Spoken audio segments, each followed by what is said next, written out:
오늘 하나님의 사람 엘리야 두 번째 시간입니다.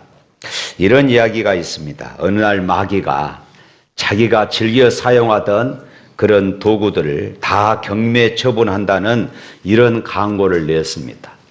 이 광고를 듣고 많은 사람들이 모였어요. 그런데 이상하게 한 도구에는 이것은 절대로 팔지 않습니다 하는 이런 문구가 적혀 있었습니다. 그것은 바로 이 낙심이라고 하는 도구였습니다. 이유인지 다른 도구들은 다 없어도 좋지만은 이것만은 결코 포기할 수 없다는 것입니다. 왜냐하면은 이 낙심이라는 도구만 가지고 있으면은 이 마귀는 무슨 일이든지 다 해낼 수 있다 하는 이런 자신이 있었기 때문입니다. 마귀에게 이 낙심이라는 도구는 오늘 우리 그리스도인들을 시험에 들게 하고 넘어지게 하고 궁극적으로는 멸망의 늪으로 빠지게 하는 확실한 도구였던 것입니다. 이 낙심이라는 단어의 사전적 정의를 보니까 바라던 일이 이루어지지 않아 마음이 풀어짐이라고 이렇게 적혀져 있더라고요. 한마디로 뭔가 바라던 일들이 이루어지지 않을 때에 마음이 무너져 있는 상태, 바로 이것이 낙심이다 하는 것입니다. 그것이 건강의 문제일 수도 있습니다. 또 그것이 경제적인 문제일 수도 있습니다. 아니면은 가정 문제일 수도 있고 또 사람 간의 그런 관계 문제일 수도 있을 것입니다. 그런가 하면은 선한 일을 했음에도 마땅한 결과를 얻지 못하게 되고 또 열심히 우리가 기도했음에도 불구하고 기도 응답을 얻지 못했을 때도 우리가 신앙에 낙심을 가질 수 있습니다. 또 나름대로 나는 열심히 신앙생활 함에도 불구하고 힘들고 어렵습니다. 그런데 어떤 사람은 보면은 적당하게 타협하고 적당하게 신앙생활하고 주일 빼먹기를 그냥 밥 먹듯이 함에도 불구하고 그 사람이 하는 일들은 다 잘 돼요. 이런 것을 볼 때에 낙심하기도 합니다. 살아가면서 이처럼 우리를 낙심하게 하는 일들이 여러 가지가 있을 수가 있습니다. 오늘 본문에서도 이 낙심으로 처참하게 무너지는 한 사람을 만나게 되어지는데 그가 바로 이 엘리야였습니다. 성경에 보면은 엘리야처럼 위대한 선지자를 찾아보기 힘들 정도였습니다. 우리가 잘 알듯이 엘리야는 북이스라엘 역사상 가장 악랄하게 하나님을 거역했던 세대에 하나님의 말씀을 가장 힘있게 선포했던 선지자가 바로 이 엘리야였습니다. 그는 하나님께 기도함으로써 3년 6개월 동안 땅에 비가 오지 않게 하고 가뭄이 들게 했습니다. 그런가 하면은 사르밧 과부의 죽은 아들을 기도로 살려내기도 했던 그런 사람입니다. 엘리야의 삶에서 가장 극적인 사건은 갈멜산에서 지난번에 말씀드렸죠. 바알과 아세라를 섬기는 선지자 850명과의 대결일 것입니다. 오늘 본문 이전에 이 18장에서 바로 이것을 기록하고 있는데 이 갈멜산 제단에서 하늘에 불을 내려 제단을 사름으로 말미암아 살아계신 하나님은 여호와 한 분뿐임을 이 엘리야는 증명했던 것입니다. 엘리야가 하나님께 기도함으로 3년 6개월 동안 또 가뭄으로 말라 삐뚤어진 땅에 엄청난 비가 쏟아지게 했습니다.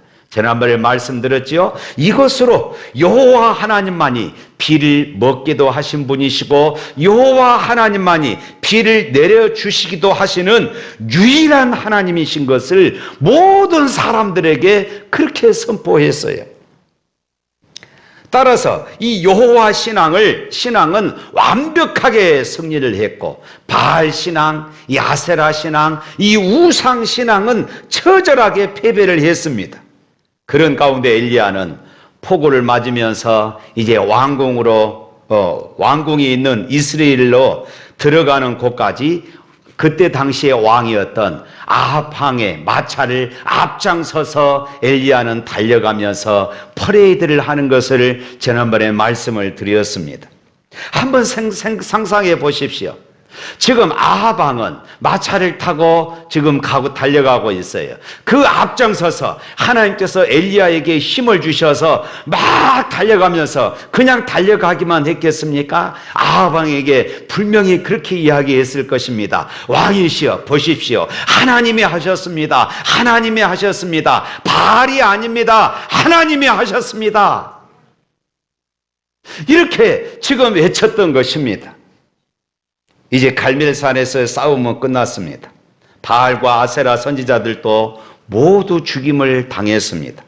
지금까지 바알이 적당히 비를 내려주는 풍요의 신이고 참 신이라고 믿었던 아합은 엄청난 충격을 받았을 것이에요.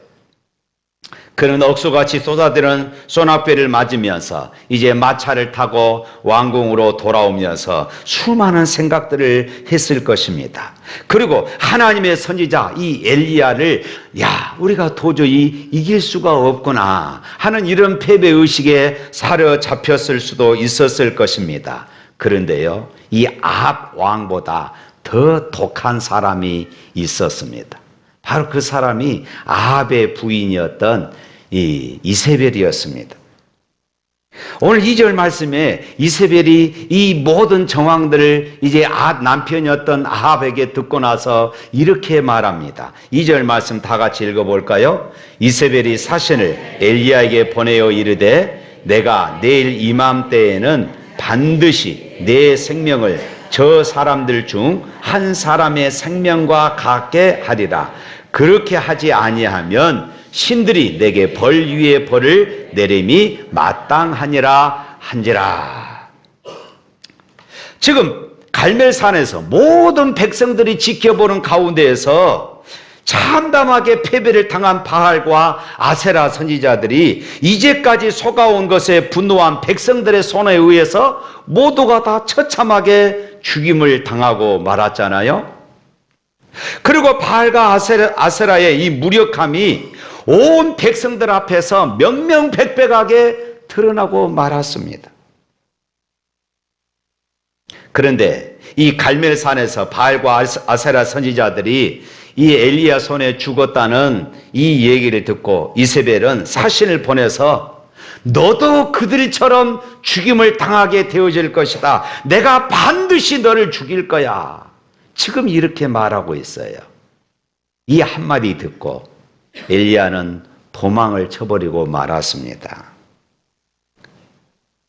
그래서 4절 말씀에 이렇게 기록하고 있죠. 4절 읽어볼까요?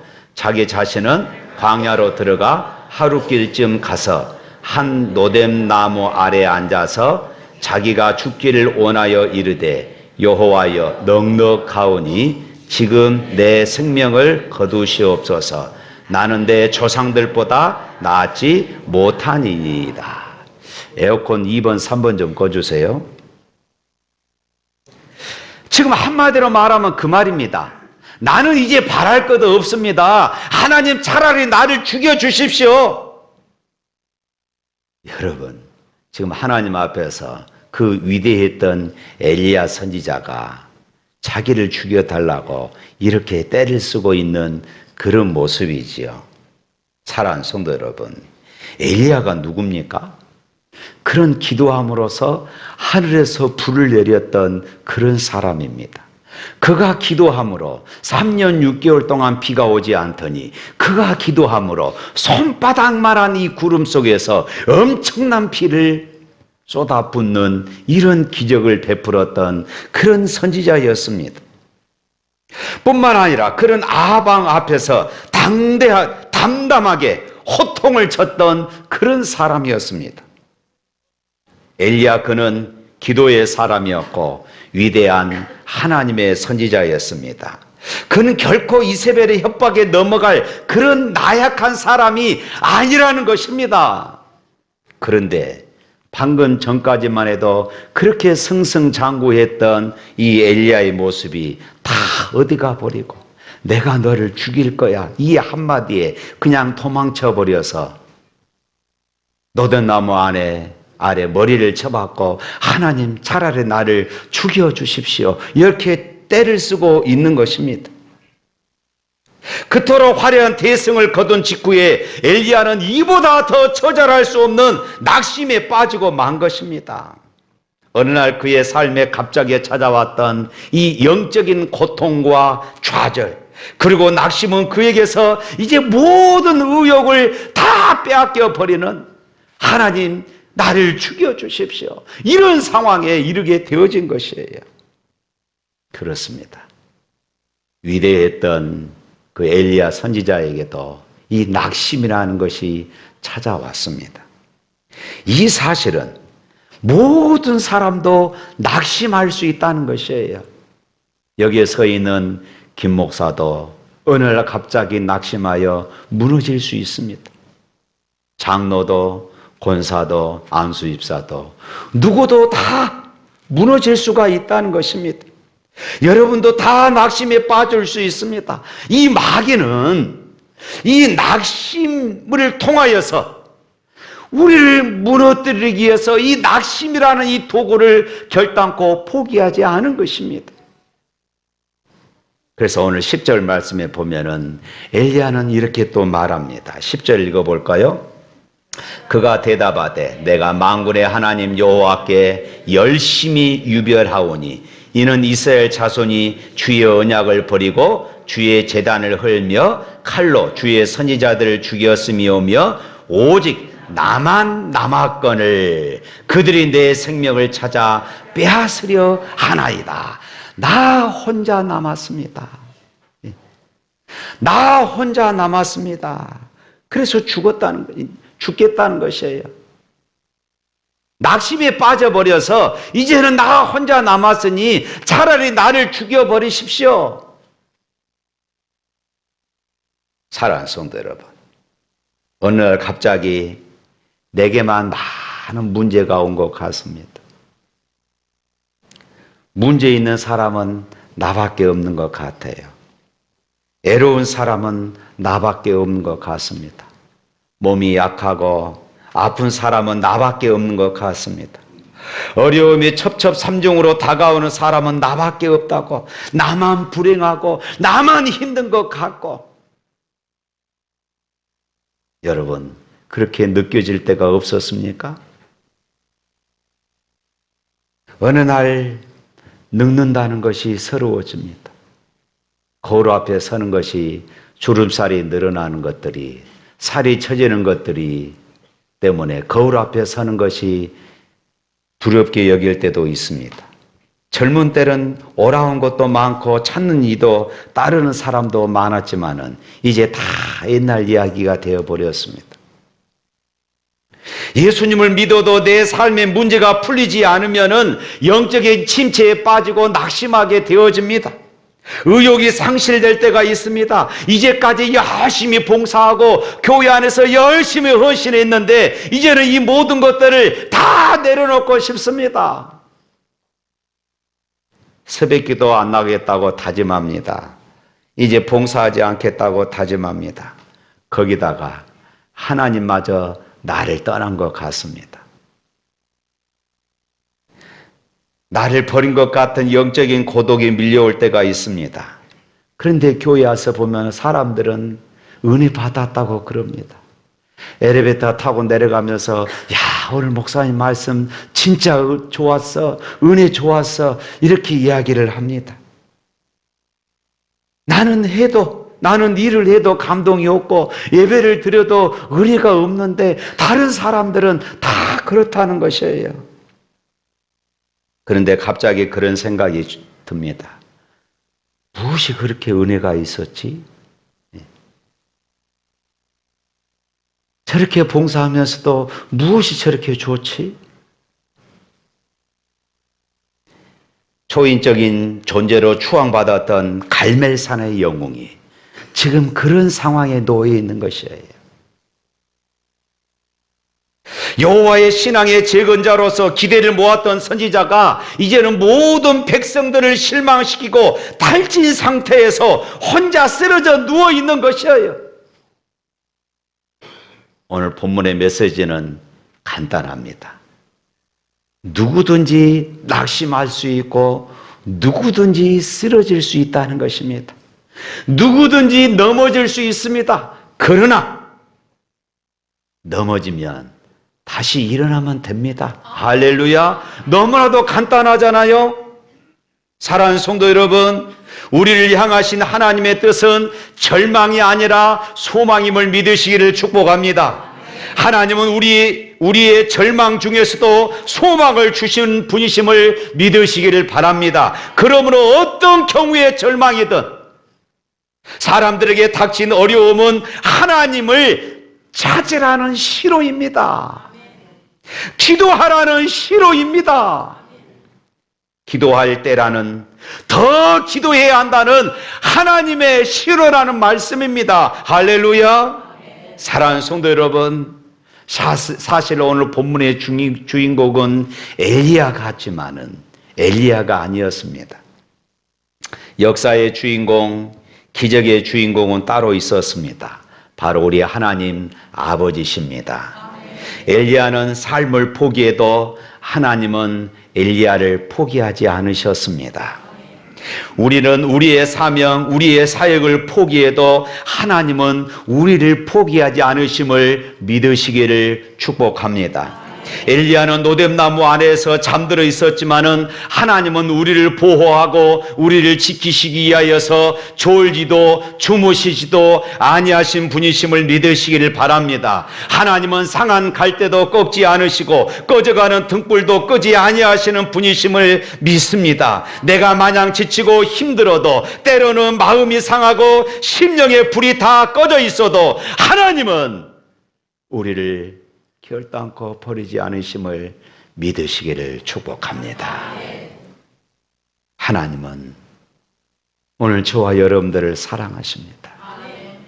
결단코 포기하지 않으시며 끝까지 붙들어 주시는 분이십니다.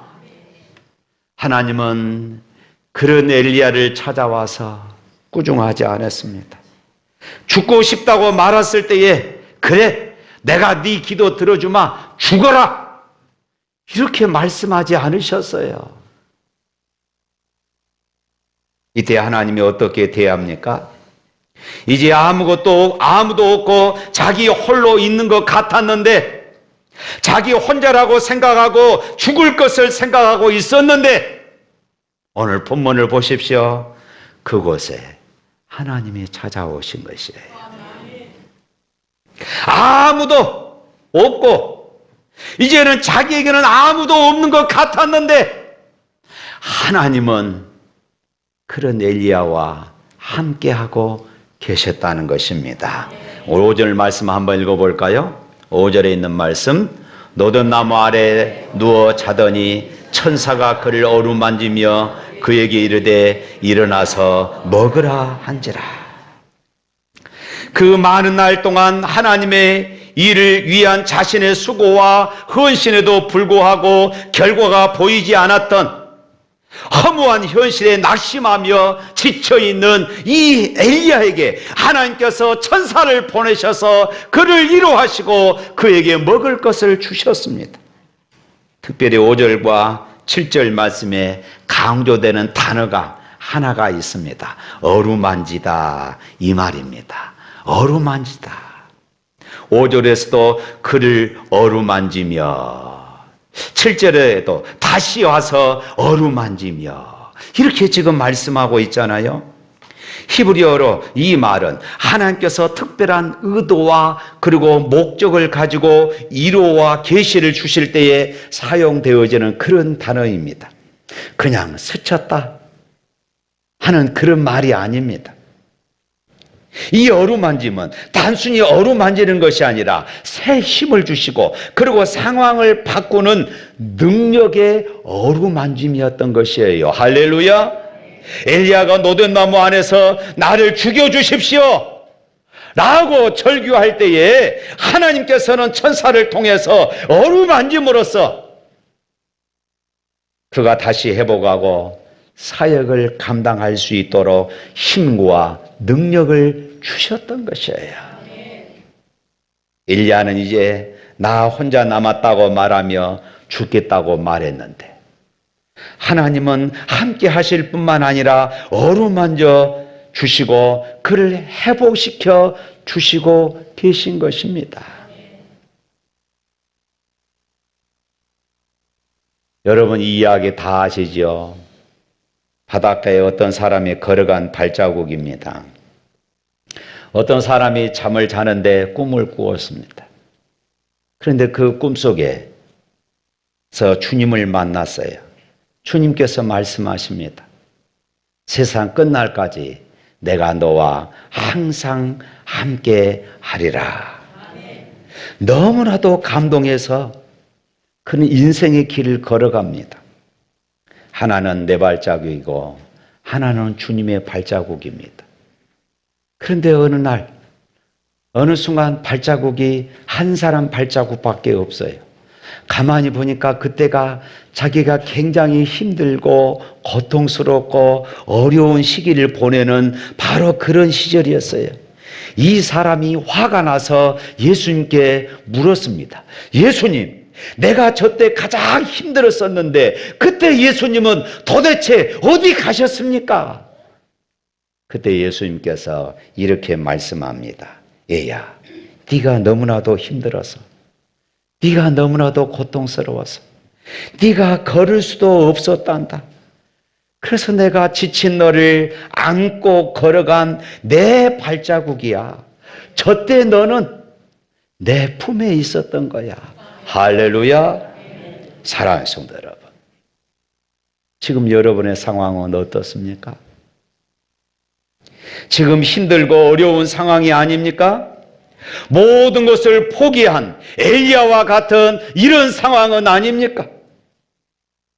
그런 상황이라 할지라도 하나님의 은총의 날개 안에 있음을 믿으시기를 주님의 이름으로 축복합니다. 오히려 예수님의 품 안에 안겨 걸어가고 있을 때임을 믿으시기를 축복합니다.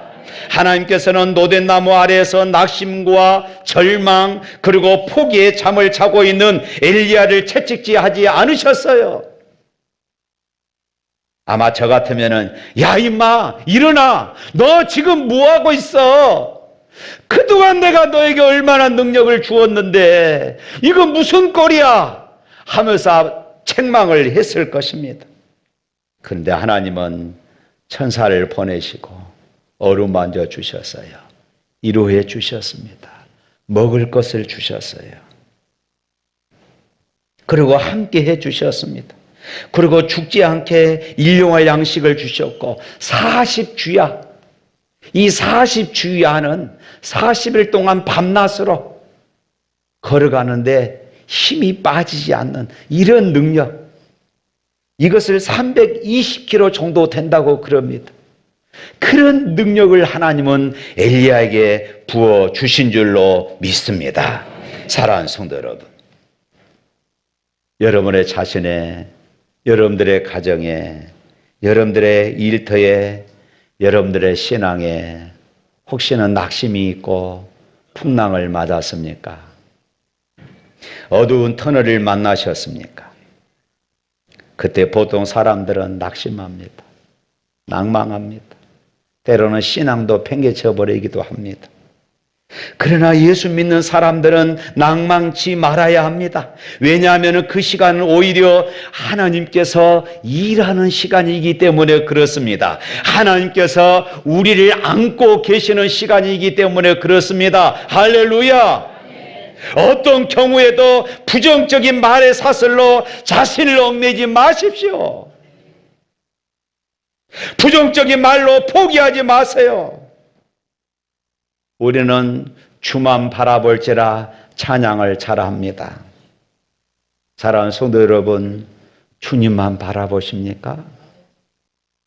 이것저것 다 보다가 나중에 주님만 바라봅니까? 돈, 재미, 사람, 방법도 바라보다가 이제 주님도 바라봅니다. 이것이 아닙니까? 이 약, 저 약, 이 의사, 저 의사 바라보다가 이제사 주님도 바라봅니다. 이것이 아닙니까? 나를 위해 예수님을 보내시고 십자가의 피 흘림을 통하여서 우리를 구속하셔서 너는 내 것이라 말씀하신 하나님, 그 하나님은 어두움에 밝은 빛을 주시고 우리의 작은 신음에도 응답해 주시는 분이심을 믿으시길 바랍니다. 노뎀나무 안에서 철학 맞게 죽여달라고 때를 쓰던 엘리야도 하나님은 찾아오셨습니다. 하나님이 찾아가셨어요. 사랑하는 성도 여러분, 주님을 바라보시길 바랍니다. 여러분들이 힘들고 여러분들이 낙심할 것 같은 그런 상황에도 십자가를 바라보시기를 바랍니다. 합력하여 선을 이루실 분이 하나님이심을 믿으시기를 축복합니다. 우리 찬양하겠습니다.